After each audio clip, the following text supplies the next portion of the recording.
Total dissolved solids level perfect है, ना ज्यादा ना कम।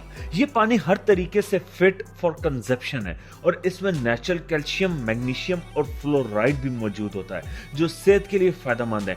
सबसे अजीब बात यह है कि इतने सालों में इस चश्मे का लेवल कभी नीचे नहीं गया, जबकि हर साल लाखों लोग ये पानी इस्तेमाल करते हैं। एक और हैरत अंगेज बात यह है कि जमजम का चश्मा काबा के बिल्कुल नीचे से फूटता है, जो ग्रेनाइट रॉक के बीच से निकलता है। नॉर्मल तौर पर ग्रेनाइट में पानी रिटेन नहीं होता, लेकिन अल्लाह की कुदरत का करिश्मा देखिए कि यहाँ से बहता रहता है बिना किसी रुकावट के। आज भी अगर आप मस्जिद हराम जाएं तो वहां स्पेशल जमजम डिस्ट्रीब्यूशन सिस्टम लगा हुआ है, जहां से रोज हजारों लोग पानी पीते हैं। और जो लोग हज या उम्रा करके आते हैं वो अपने साथ बॉटल्स में ये पानी जरूर लेकर आते हैं अपने प्यारों के लिए, क्योंकि इस पानी को सिर्फ रूहानी तौर पर नहीं बल्कि शिफा और